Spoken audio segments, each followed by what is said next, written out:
The Djinni's Tale by Snakestaff.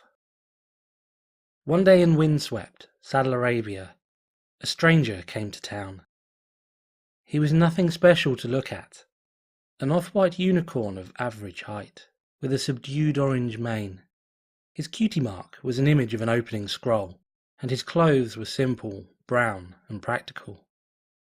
He wore likewise plain and uninspiring saddlebags, though that did not prevent the odd pickpocket from taking a stab at their contents. The stranger spent a good amount of time in the town's marketplace. He searched for information, for books and maps and perhaps a guide. As with most credulous foreigners, he was duly fleeced by the more unscrupulous of windswept merchants.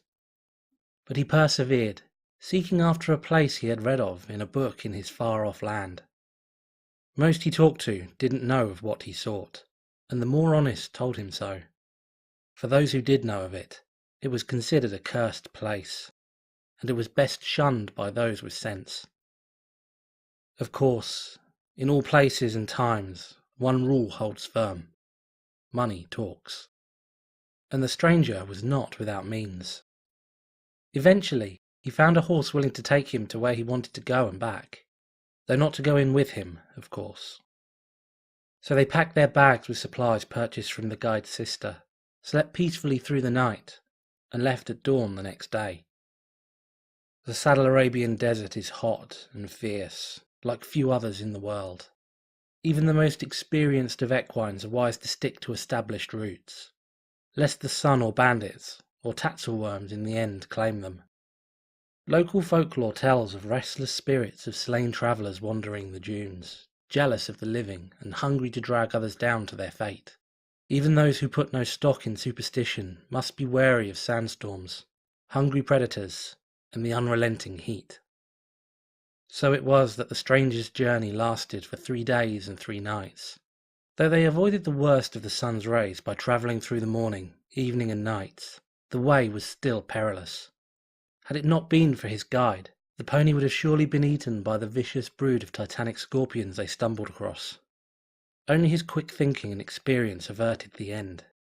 Even then, they had to spend the better part of a day sealed inside a massive cave, clicking anthropod jaws audible outside. In the end, they reached their destination, a cave in a rocky cliffside the stranger's book had said held the resting place of a long-dead emir of the region. Once this place had been a great city, the envy of all the world. But cruel fate had taken its toll, and naught remained but a few stones poking out of the sand. Not even desert vermin nested among them. The Saddle Arabians likewise considered this place ill-omened, and had long shunned it. The stranger's guide took him to the edge of the cliffside city's ruins, and no further. And so, the stranger went in alone. The tomb of Emir Ahan, first of his name, was a faithful reflection of his occupant's personality. In life he had been a cantankerous, paranoid old horse, who very much enjoyed his privacy, in between his bouts of self-glorification. Consequently, his self-built resting place was a combination of monument to his eternal majesty and lethal death trap. The best technology and magic of the time had been employed to seal his body and prized possessions away from all the world. Protective glyphs had been carved, spike-filled pits had been dug, hidden dart guns affixed to the walls, trap doors leading to cages of venomous snakes had been set up, guardian spirits had been bound, and of course, a giant boulder had been placed precariously above a very narrow hallway. It would all have been quite lethal, and nay insurmountable, even to an explorer of the stranger's calibre, had any of it been working. The problem with leaving death traps in one's tomb is that they are just as vulnerable to the ravages of time as one's body. Compounding the difficulty was the fact that the stranger was far from the first to get it into his head to explore this place. The very book he had gotten the idea from had been written by a previous visitor. Grave robbers and bold explorers alike had taken shots at that place over the centuries, and most were far from stupid. Consequently, as the stranger explored the tomb, he found that the glyphs had been smashed with hammers, the pits filled with sand or boarded over, the dart gun's ammunition long expended or mechanisms rotted away, the trapdoor's hinges broken open, and the snakes starved to death, guardian spirits laid to rest, and the boulder sitting happily atop the yellowed bones of a pony in what looked to have been a very nice hat. With fate having dealt with the tomb's worst long before the stranger arrived, making his way through it was simplicity itself. He found the experience almost anticlimactic, after all the time and effort spent to get there. Still, the stranger was far from stupid. It was possible that something still lingered in that place, and so he spent many hours going over the path forward with a fine-toothed comb. But still, nothing. Once he reached the actual body chamber itself, the stranger's sense of disappointment was magnified 100-fold. The place seemed to be a dusty, crumbling ruin. The treasures reputed to be there had been taken long ago, whether by archaeologists seeking to advance their discipline, or by those after more monetary rewards. The gold and jewels and scrolls said to have been piled about the sarcophagus were nowhere to be found. The stone lid of the coffin itself missing. When he looked inside, the stranger's heart fell to see that not even the emir's body had been spared the ravages of looters. Nothing but dust and a few odd bits of mouldy cloth remained inside. Horn aglow, the stranger searched the tomb from top to bottom. What he found was nothing. Absolutely nothing. Hours into his search he saw little but dust and pebbles. Some pony had even taken hammers to whatever had been carved into the walls, rendering them utterly illegible and unsuited for rubbing. There was, horribly, simply nothing of value left in this place. It was just as he was preparing himself to leave that he caught a slight glint in the corner of his eye. Turning his head, he looked over at one pile of rubble in the dark corner of the emir's tomb. There was the slightest hint of reflected light coming from underneath one of the many dusty rocks there. Curious, and having little to lose, the stranger walked over and immediately fathomed why he had not seen this before. He simply hadn't examined the stones from the proper angle. Chiding himself for being careless, he gently pulled the rocks aside with magic. He soon saw what it was that had caught his eye, and was again disappointed. It was a simple bronze oil lamp of modest size. To be sure, he dug further, but there he found nothing more. The old vessel appeared dusty and severely tarnished with age. It was simple bronze all over, alternatively flat or mildly dented.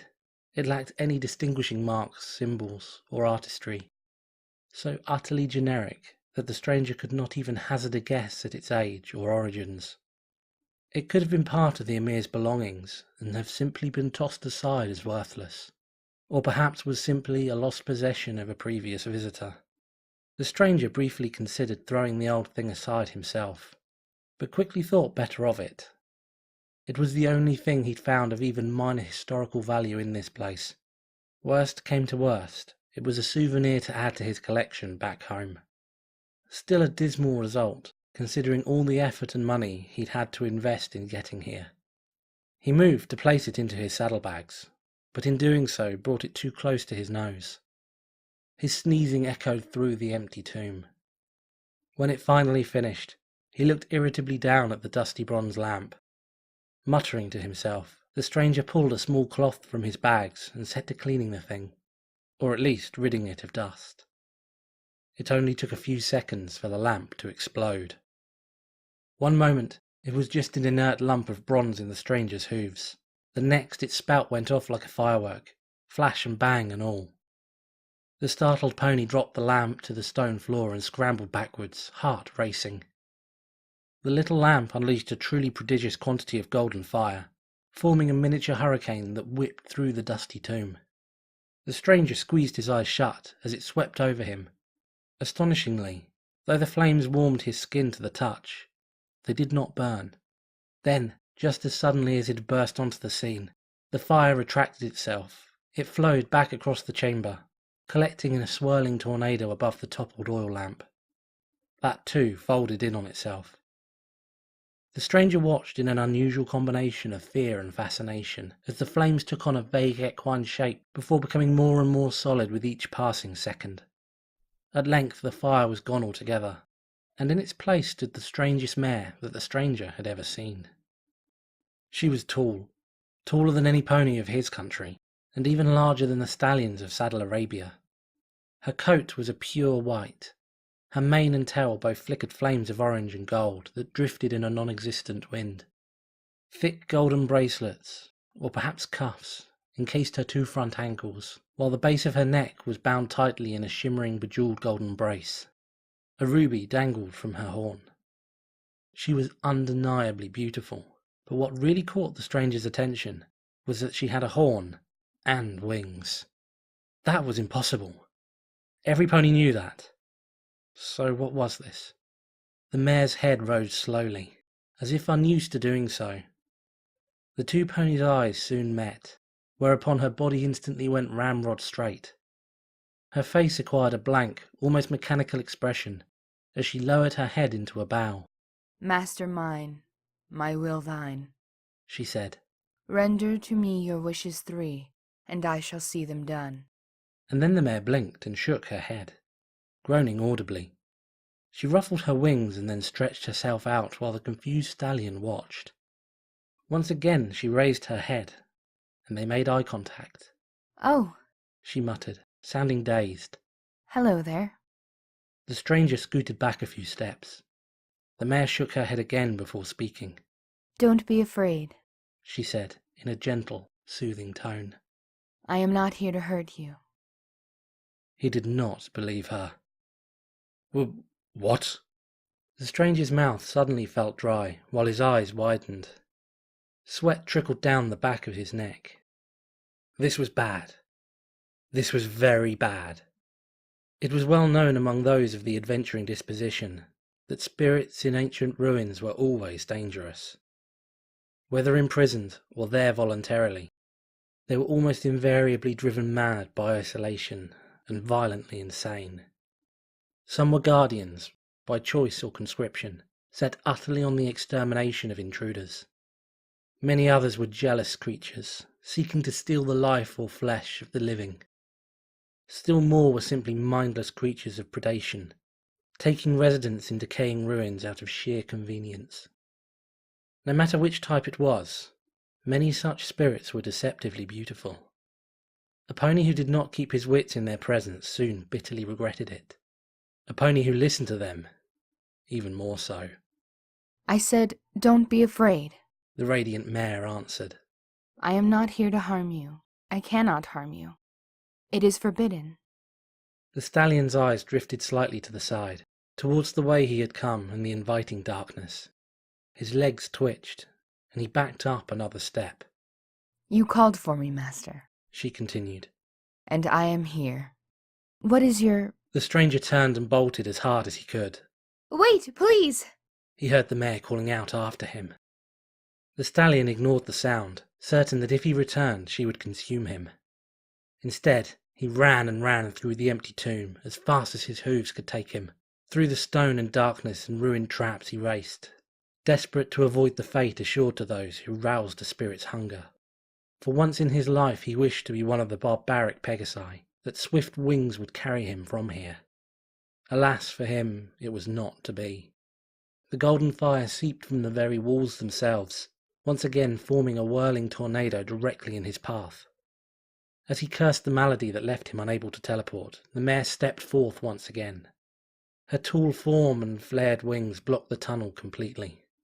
There was nowhere for the stranger to run. "Master," she said. "Please, have I done something to anger you?" "Back away, spirit!" His horn flared as he pawed at the stone floor. "You will not find me some easy meal. Get back!" His jaw dropped as she did promptly take several steps back, without otherwise moving her body. Perhaps she was not eager for a straight fight. Then she clearly meant to take him by deception. "Meal?" she gasped, eyes bulging. "Master, I am your servant. You called for me. Why do you say such things? Why do you run? Please, turn and retrieve the lamp, lest I be drawn back inside it." The stranger did not understand the reasoning of this spirit, and for just a moment felt tempted to believe her. Then he remembered the tales of the sirens of the North Sea, who lured sailors to their deaths with enchanting voices and beguiling appearance. He recalled the story of the ghost queen that haunted the Temple of the Ancients, using her eternal beauty to enslave those who entered. She would suck the very essence of life from her victims, even while they fawned on her and sang her praises with their last breaths. The griffins spoke of the Maiden of the Mountain, who drew in the foolish with unearthly loveliness, then plucked their feathers and cast them cruelly to their deaths. Spirits were strange beings, and they could not be trusted. He did not know why this one had not yet set upon him, but he had little intention of waiting for her to change her mind. "Away with you!" he called out, advancing and trying his best to appear fearsome. "Begone, spirit! I will not heed your lies!" The spirit's devotion to her role would have been the toast of any acting troupe, for she shivered visibly and even let out a tiny whimper. She backed off another step, head low. "No, please, do not!" she groaned as the bracelets on her forelegs lit up. "Do not do this thing! I cannot resist you! I will bring you much happiness if you..." "I said," he growled, resisting the impulse to show sympathy. "Away with you! Return from whence you came!" The mare rolled back her head and let out a heart-rending shriek of utter despair. The next second her bracelets flared, and her body exploded into streams of fire, which raced away back down the tunnel through which the stranger had fled. In but a moment the fire vanished entirely, the tomb left as dusty and dark as it had ever been. The stallion did not hesitate, though he had little understanding of why the spirit had seemingly listened, save for one explanation that was utterly impossible. He intended not to waste his reprieve. He galloped back through the emir's tomb, expecting every second for a ravenous she-demon to burst forth from the shadows and fall upon him. Yet, as the seconds ticked by and he ran further and further, nothing of the sort happened. In fact, nothing happened at all. The closest the stranger came to harm was when he tripped over a shattered piece of statue and hit the dirt. He scrambled to his hooves a second later and continued, ignoring the blood dripping down his face. To his immense relief, he burst forth from the tomb's entrance unharmed and entirely unmolested. The sun beating down on his head and heart racing, the stranger continued to run for some distance before coming to a halt behind one of the stones poking out of the sand. He was sweating badly and breathing heavily while the rock offered shade and a place to sit. The tomb's entrance was clearly visible from there, a reassuring distance away. Nothing had yet sprung out to pursue him. No hidden traps had sought to keep him there.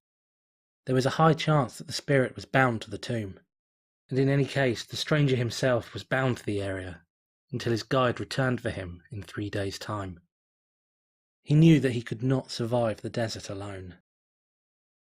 The stallion sipped from his water supply and watched the tomb's entrance with the sharp-eyed vigilance of a hungry hawk. Minutes turned to hours, and day became night, and still there was no sign of any activity from within. This greatly puzzled him. If he had simply run without ceasing, he could have been many miles from this place, well out of the spirit's grasp. Yet she made no move to pursue him.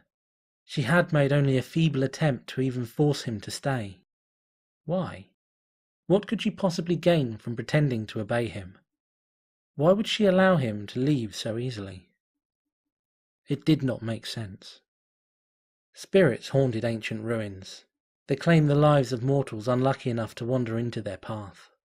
They were proud and powerful creatures with knowledge and magic beyond the ken of the greatest of unicorn mages. They did not allow intruders to escape. They did not bow and call them master. They most certainly did not heed the command of a mere mortal to depart. The stranger had seen them before, seen what they could do to a pony luckless or foolish enough to fall into their grasp. So why? Why had this mare acted as she had? What was the point of it all? And moreover, what was a creature of fire doing inside a lamp? He'd never heard of such a thing in all his years. The stranger considered these questions deep into the night, before at last succumbing to exhaustion. That he awoke the next morning somewhat surprised him, for the theory he had most entertained was that the spirit was simply toying with him for her own amusement. and that he would find himself in her clutches come first light. But again, nothing happened. Nothing continued to happen as the day went by. Though the stallion stared and stared, the area appeared persistently still, utterly empty of ravenous spirits seeking his end. At length, the curiosity that drew him here, so far from home, began to reassert itself, to war with his fear. He had spent much gold and endured long months of travel to be where he stood. Was he simply to consider all of that a waste? And for what? A little creature of embers that had not dared even stand before him. Part of him wished to simply stay outside, to wait until his guide returned, and leave this cursed place far behind him. Another part urged him to return, to explore further, to find whatever secrets the spirit might be guarding. Ultimately, there could only be one answer. If he were the type of pony to take the first option, he would never have been there in the first place. As the sun set in the sky, the stranger slowly, cautiously, crept back into the tomb. It was as dark and dusty as it had ever been. Though he searched high and low, there was not a soul to be seen. No matter how hard he looked or how many times he checked over his shoulder, he never saw the slightest trace of the spirit. It took the stallion many, many hours of painstaking searching before he even dared to approach the burial chamber itself. It was dark and empty, just as it had been the day before. Only hoofprints in the dust indicated that any pony had even been there at all. The mare was nowhere to be seen. With the utmost of care, the stranger crept along the walls of the chamber, retracing his own steps from a distance. Sure enough, he found where he had so recently stood, and saw the mare's hoofprints in the dust. The old bronze lamp, still smudged and only half cleaned, lay limply on the floor, exactly where he had left it. After a few minutes' deliberation, he walked back over to the thing and picked it up. That it was a magical artifact, and a valuable find, was self-evident. What to do with it? Less so. Leave it here?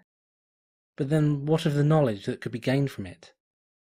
But what of the being, presumably inside again? Would she be angry and attack him on sight? Or, on the other hoof, could he in good conscience simply turn and leave a possible innocent to indefinite confinement in a dusty ruin? What to do? What to do? The stranger placed a gentle hoof on the lamp and rubbed. This time the effect was immediate. The bronze shuddered and spat the familiar golden flame, as if the occupant was roused from slumber and eager to be released. Sure enough, the all too familiar mare made her appearance, while the stranger took a few cautious steps backwards. Master, She breathed when she saw him, before bowing her head low. please tell me how I displeased you. What did I do to make you flee? The stranger hesitated, having expected anger or imperiousness. Please, I beg of you, He could see tears glistening in her eyes. do not condemn me again. I swear I will faithfully serve you until your wishes are fulfilled. Merely let me walk free until the time is up. It is dark in there, master, and so lonely. It has been so long since I last breathed free air. This small boon alone I ask of you. The spirit bowed her head once again. The stranger blinked. What? She looked hesitatingly up. What do you mean, what? Why are you know, he waved his hoof, doing that? One of her eyebrows rose. Bowing and scraping and calling me master, he clarified. You truly do not know? He shook his head. Master, you called me forth to be your servant and grant your 3 wishes, did you not? The stranger cocked his head. I did? The mare straightened up a bit, now cocking her head at him strangely. You sought out my lamp and rubbed it. You awakened me from my slumber of centuries. For what other reason would you have been here? I came here to see what of historical value I could find, he answered. I had no idea there was a lamp here, much less that it contained a spirit. Oh. Her face actually fell a bit. But I suppose it does not matter. Whether or not you knew it, you still called on me. You are still my master, until your wishes are fulfilled. She bowed yet again. I ask that you please allow me to walk free on the earth until such time as they are. All right. The stranger was not sure how much he trusted her words. But she seemed fairly docile as spirits went. She had had more than enough opportunities to pounce on or bewitch him. Besides, she was pleasant to look at. My thanks. The mayor smiled weakly. But why did you run from me? Why did you banish me back to my prison? Did I offend you? I thought you were going to eat me, he admitted. Eat you? She looked almost as horrified as the day before. I told you, I cannot harm you. I don't exactly know much about you, or what you can do, miss. You may ask if such knowledge would please you. She bowed her head still another time. All right. Let's start out with the basics. Who are you? What are you? I am the slave of the lamp master. I am called Djinni.